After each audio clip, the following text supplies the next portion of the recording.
오늘의 특징주 보겠습니다. 오늘 전자결제 관련주들의 상승세가 뚜렷한데요. 한국전자인증도 급등하고 있습니다.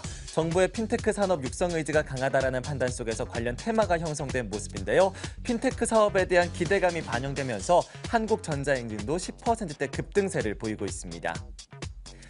그리고 미디어 플렉스도 상승세입니다. 중국 화이브라더스와 독점 파트너십 계약을 맺었다는 점, 긴 모멘텀이 되어주고 있는데요. 중국 영화 사업 성장에 따른 확신이 비춰지고 있고요. 2016년부터는 이익 선장이 본격화할 것으로 예상되고 있습니다. 2%대 강세입니다. 한국 화장품 제조 또한 6%대 급등입니다. 지난 5일이었죠. 한국과 베트남 간의 FTA 체결로 베트남 화장품 시장이 전면 개방됐는데요. 이에 따른 화장품 수출의 증가를 기대하면서 오늘 화장품 원료 관련주들의 상승세가 두드러집니다. 자, 이렇게 해서 오늘의 특징주 확인해봤는데요. 이들의 투자 전략 세워보도록 하겠습니다. IM투자증권 영업부의 정영훈 대리 전화 연결되어 있습니다. 안녕하십니까? 네, 안녕하세요. 네, 먼저 그러면 오늘 한국전자인증부터 보도록 하겠습니다. 일단 전자결제 관련주들, 특히나 이 핀테크 관련주들의 상승세가 두드러지는데 별다른 소식은 없더라고요. 오늘 장에서의 급등 장세 어떻게 보고 계십니까? 네, 우선 지난달이죠. 4월 말경에 이제 핀테크 관련한 좀 주요 일정들이 더 좀 몰려 있었습니다. 이 정부의 그 핀테크 산업 관련한 그 육성 정책이 어떻게 나올 것이냐에 대해서 시장이 좀 이목이 좀 집중이 됐었는데요. 지금 이번에 지난 4월에 정부가 비대면 그 본인 확인 금융거래를 확대하겠다고 좀 밝히면서 이 핀테크 산업 육성 정책을 좀 쓸 것으로 그렇게 좀 기대가 되면서 이러한 좀 핀테크 관련한 그런 종목들이 상당히 좀 수혜에 대한 좀 기대감이 좀 부각이 되고 있다라고 좀 보시면 될 것 같습니다. 한국전자인증도 마찬가지로 이 정부의 핀테크 산업 육성 정책에 따른 수혜에 대한 좀 기대감에 주가가 좀 강세 흐름을 띠고 있다라고 좀 볼 수가 있겠고요. 투자적인 측면에서 봤을 때는 현재 시점에서는 그냥 단기적인 좀 트레이딩 관점으로만 접근이 좀 바람직한 시점이 아닌가 그렇게 좀 생각을 하고 있습니다. 지금 뭐 정부가 그 비대면 본인 확인 금융거래를 좀 하기로 좀 밝히면서 향후에 이제 공인인증서라든지 뭐 화상 통화를 이용해서 계좌 개설이 좀 가능하게 될 것으로 그렇게 좀 전망을 하고 있습니다. 지금 뭐 국내 최초의 그 인증기관으로서 그 공인인증 서비스와 뭐 글로벌 인증 서비스 등을 주력으로 하는 기업이기 때문에 한국전자인증 같은 경우에 이에 따른 좀 수혜가 좀 기대가 되고 있는 시점이다라고 좀 볼 수가 있겠고요. 실명 확인 규정이 대폭 이제 완화될 것으로 보이는 상황이기 때문에 이러한 좀 핀테크 관련한 수혜 기대감이 당분간은 좀 부각이 되지 않을까 그렇게 좀 예상을 하고 있습니다. 그렇지만 다만 최근에 시장에 코스닥이 좀 크게 좀 급락을 하면서 이 성장주들에 대한 좀 기대감이 좀 꺾이고 있는 만큼 변동성이 좀 확대될 가능성에 대해서는 좀 주의를 하실 필요성이 있지 않을까 그렇게 좀 생각을 하고 있습니다. 네, 이어서 미디어 플렉스도 보도록 하죠. 중국 영화 사업에 대한 기대감이 상당히 높습니다. 중국에서 분노의 질주 세븐이 개봉하자마자 하루 만에 83억 원을 벌었다라는 소식도 전해지고 있던데요. 미디어 플렉스의 주가 강세에 대해서는 어떻게 해석하십니까? 네, 우선 미디어플렉스 같은 경우에는 현재 시점에서 좀 매수 관점으로 접근이 좀 유효한 시점이 아닌가 그렇게 좀 생각을 하고 있습니다. 우선 뭐 실적적인 측면에서 지금 1분기부터 좀 흑자 전환을 할 것으로 그렇게 좀 보여지고 있고요. 중장기적 관점에서 봤을 때 이 중국 진출에 따른 성장 모멘텀이 좀 부각이 될 만한 시점이 아닌가 그렇게 좀 보고 있습니다.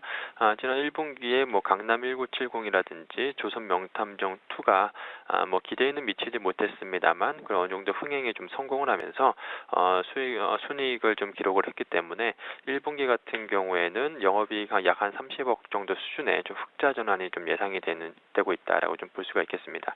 이와 더불어서 여기 향후에 이제 영화 라인업을 봤을 때 극비수사라든지 뭐 암살, 뭐 사도 이러한 좀 국내 영화 들이 대거 지금 포진해 있는 상황이기 때문에 향후에 좀 흥행 기대감은 여전히 좀 유효한 시점이 아닌가 그렇게 좀 보고 있습니다.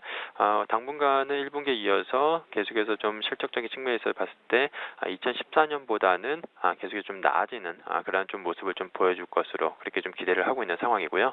이와 더불어서 이제 화이브라더스와 독점 파트너십 계약을 좀 체결을 하면서 점진적으로 이제 중국 진출에 대한 그런 성장 모멘텀이 부각이 되지 않을까 그렇게 좀 보고 있습니다. 한국 화장품 제조도 좀 짧게 보도록 하겠습니다. 베트남과 FTA를 체결했다라는 소식 속에서 이 베트남으로의 수출이 크게 늘어날 것으로 일단 시장에선 전망을 하고 있는데 어떻게 좀 봐야 될지 모르겠습니다. 향후 전망 어떻게 보십니까?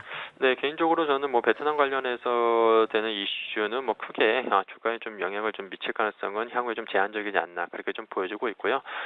오늘 뭐 중국 그 스포츠웨어 기업인 이스타아시아 홀딩스가 국내 화장품 회사를 M&A를 뭐 추진하고 있다는 좀 소식이 전해지면서 이 중소형 화장품들이 좀 강세를 띠고 있는 그런 좀 모습인데요. 이와 더불어서 최근 하락에 따른 좀 기술적 반등 그런 좀 영향이 아닌가 그렇게 좀 생각을 하고 있습니다.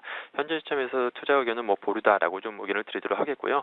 잘 아시다시피 작년에 뭐 화장품 한류 속에서 흑자 전환에 뭐 성공을 했습니다만 영업이익이 20억에 뭐 불과를 했습니다. 지금 뭐 중국 노동절 연휴 이후에 이제 유혹 수혜에 대한 기대감도 약화될 것으로 그렇게 좀 보여주고 있고요. 지금 뭐 작년 이익이 20억인데 현재 시가총액이 뭐 2천억에 지금 달하고 있는 수준이기 때문에 가격적인 측면에서 상당히 좀 부담스러운 영역이다라고 좀 볼 수가 있겠고요. 올해 뭐 4개월 동안에 주가가 거의 뭐 1월 대비해서 8배 가까이 뭐 상승세를 좀 보였었기 때문에 주가에 대한 좀 과열 우려감이 좀 나타나지 않을까 그렇게 좀 생각하고 있습니다. 그렇기 때문에 현재 시점에서는 보수적 관점 접근이 좀 바람직하지 않나 그렇게 좀 의견을 드리도록 하겠습니다. 네, 한국 화장품 제조 가격이 좀 많이 올랐다라는 판단이시네요. 보유 의견 그리고 앞으로는 좀 더 보수적으로 지켜보자라는 의견으로 정리해 볼 수 있을 것 같습니다. 이렇게 해서 오늘의 특징주 정영훈 대리와 함께했습니다. 말씀 고맙습니다. 네, 고맙습니다.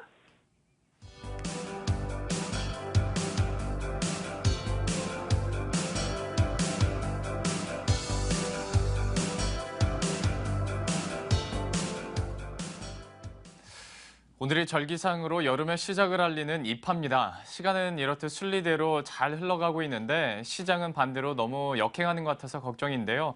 저희 머니투데이 방송과 함께 계속해서 시장 대응 전략 풀어가시고요. 저희들은 내일 이 시간에 같은 시간에 다시 찾아뵙도록 하겠습니다. 시청해주신 여러분 고맙습니다.